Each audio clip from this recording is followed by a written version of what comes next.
দর্শক, গত কয়েকদিন থেকে একটা ব্যাপার খুব করে আলোচনা হচ্ছে। বিএনপির সাবেক নেত্রী এবং স্বতন্ত্র হিসেবে যিনি এমপি নির্বাচিত হয়েছেন রুমিন ফারহানা, যাকে নিয়ে অনেক আলোচনা। বিএনপি কেন তাকে মনোনয়ন দিল না? সংসদে তিনি বলেছেন বিএনপিকে ধন্যবাদ জানিয়েছেন মনোনয়ন না দেওয়ার জন্য। এরকম বক্তব্য যখন দিচ্ছেন, বিএনপির প্রতি খুব একটা মোহ তার আর নাই। বিভিন্ন বক্তব্যে বিএনপির সমালোচনা করতে দেখা যাচ্ছে। মানে ওই তার হাঁস মার্কা, যে মার্কায় তিনি নির্বাচন করেছিলেন, তার হাঁস খেলে ধান খেয়ে ফেলবে, এরকম বক্তব্যও তিনি দিয়েছিলেন। গত কয়েকদিন থেকে তাকে নিয়ে আলোচনা যে রুমিন ফারহানা এনসিপিতে যোগ দিতে চলেছেন। এই আলোচনা খুবই গুরুত্বপূর্ণ আলোচনা। এই কারণে রুমিন ফারহানা বাংলাদেশের রাজনীতিতে বেশ আলোচিত একটা মুখ, এবং আওয়ামী লীগের 15.5 বছরের আমলে বিএনপির পক্ষে মিডিয়াতে কথা বলার মতো যে 2-4 জন মানুষ হাতে গোনা ছিল, তাদের মধ্যে অন্যতম শীর্ষস্থানীয় কিন্তু এই রুমিন ফারহানা, যাকে বিএনপি অবহেলা করেছে। এর কারণে বিএনপির অনেকে সমালোচনা করেন। তিনি এনসিপিতে যোগ দেবেন এরকম কথাবার্তা কেন হচ্ছে? যার মানে গত 1.5 বছরেরও বেশি সময় ধরে আমরা প্রতিনিয়ত দেখেছি এনসিপি এবং এনসিপি নেতাদের সব থেকে বেশি সমালোচনা যারা করেছেন, তাদের যদি 5 জনের শর্টলিস্ট করা হয়, তাহলে রুমিন ফারহানার নাম আসবে। সেই রুমিন ফারহানা এনসিপিতে যোগ দেবেন সত্যি? কি বলছেন তিনি? কি ঘটনার পরিপ্রেক্ষিতে এই আলোচনা আসলো, কিংবা কি কথা ছড়িয়ে পড়লো? চলুন একটু জেনে দেখি এই ভিডিওতে। থাকবেন পলিটিক্স টিভির নিয়মিত আয়োজনে।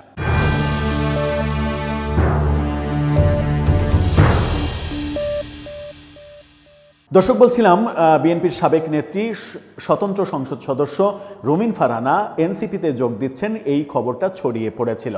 আবার আরেকটা খবরও ছড়িয়ে পড়েছিল। এটা ছড়িয়ে পড়ার পরে সেটা হচ্ছে যে তিনি নাকি বলেছেন যে হাসনাত আবদুল্লাহ যদি এনসিপি ছেড়ে দেয়, তাহলে আমি এনসিপিতে যোগ দিতে পারি।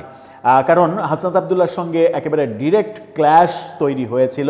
হাসনাত আবদুল্লাহকে তিনি বাজে বাজে মন্তব্য করেছিলেন, কারণ হাসনাত আবদুল্লাহ তার সম্পর্কে খুবই জঘন্য রকমের মন্তব্য করেছিলেন। অর্থাৎ 2 জনের সম্পর্ক খুব একটা ভালো নয়, এটা আমরা দেখেছি। সেই কারণেই একটা গোষ্ঠী এই বক্তব্যটা ছড়িয়ে দিয়েছিল যে রুমিন ফারহানা বলেছেন হাসনাত যদি এনসিপি ছাড়ে, তাহলে এনসিপিতে যোগ দেওয়ার কথা তিনি চিন্তা করবেন।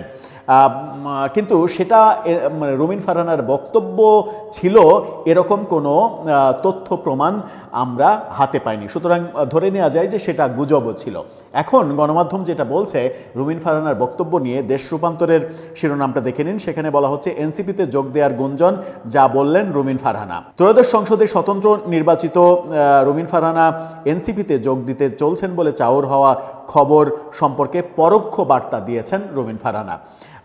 গত কয়েকদিন ধরে সামাজিক যোগাযোগ মাধ্যমে বিষয়টি নিয়ে ব্যাপক আলোচনা হলেও এ বিষয়ে স্পষ্ট কোনো বক্তব্য তিনি দেননি। অর্থাৎ তিনি যোগ দিচ্ছেন কি দিচ্ছেন না, এরকম স্পষ্ট কোনো বক্তব্য দেননি। কারণ তিনি তো এমন না যে এরকম গুঞ্জন যেটা ছড়িয়ে পড়লো সেটা তিনি জানেন না, সেটা তিনি দেখেননি, সেটা তিনি শোনেননি। ব্যাপারটা তো তা নয়, সবই জানেন, সবই শুনেছেন, সবই দেখেছেন, কিন্তু তিনি চুপ কেন?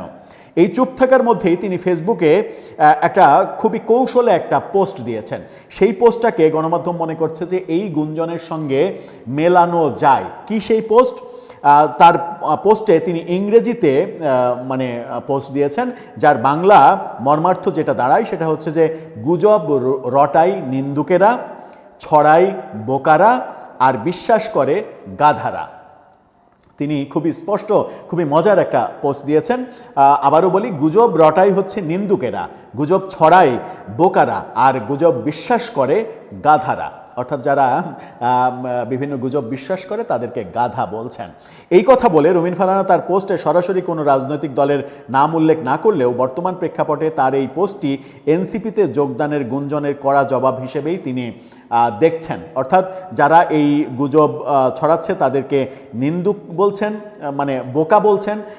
যারা গুজব রটাচ্ছে তাদেরকে নিন্দুক বলে সমালোচনা করছেন। এর আগে বিভিন্ন সূত্রে খবরে ছড়িয়ে পড়ে জুলাই আন্দোলনের পক্ষের শক্তিগুলোকে এক প্ল্যাটফর্মে আনার প্রক্রিয়ায় রুমিন ফারহানা সহ বেশ কয়েকজন পরিচিত মুখ এনসিপিতে যোগ দিতে পারেন।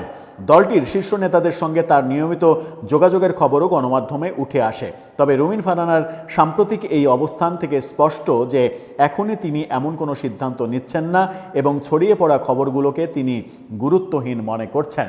এর আগে বিভিন্ন সাক্ষাৎকারে তাকে প্রশ্ন করা হয়েছিল তিনি কি বিএনপিতে ফিরবেন।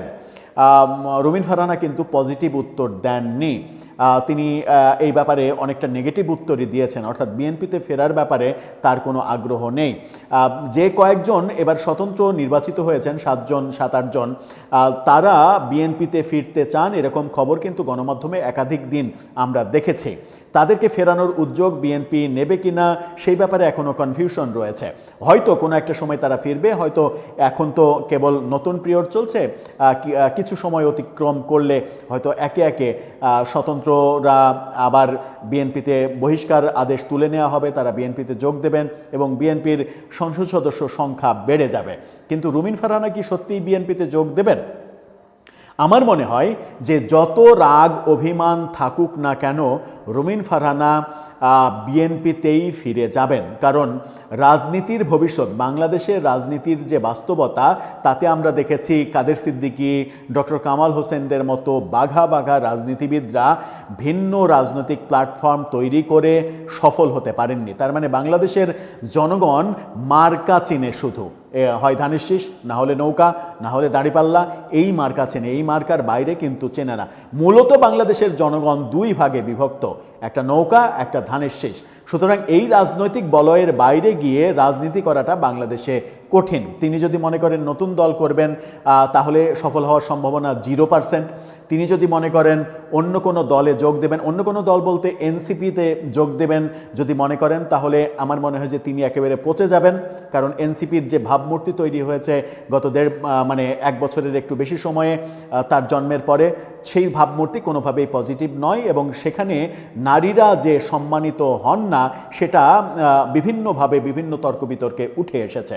সুতরাং সেটাও তার জন্য ভালো ওয়ে নয়। আরেকটা ওয়ে আছে, সেটা হচ্ছে তার পিতার মতো, তার পিতা একসময় আওয়ামী লীগ করতেন, সেই আওয়ামী লীগে যোগ দেওয়ার ব্যাপারটা যদি মিরাকেল কিছু হয়, তিনি যদি একটা বড় প্ল্যাটফর্ম খুঁজে নিতে চান বিএনপির বিকল্প, তাহলে সেই গন্তব্যটা হতে পারে বাবা প্রথম দিকে যে যে দলের জন্মলগ্ন থেকে সক্রিয় ছিলেন সেই বাবার পথ ধরে আওয়ামী লীগে যোগ দেয়া। তাহলে রুমিন ফারহানা কোন পথটা বেছে নেবেন?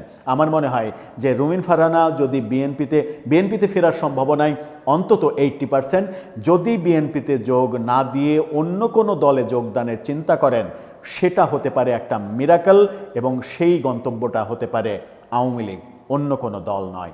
দর্শক, আপনার মতামত জানিয়ে এই ব্যাপারে লিখতে পারেন আমাদের কমেন্ট বক্সে।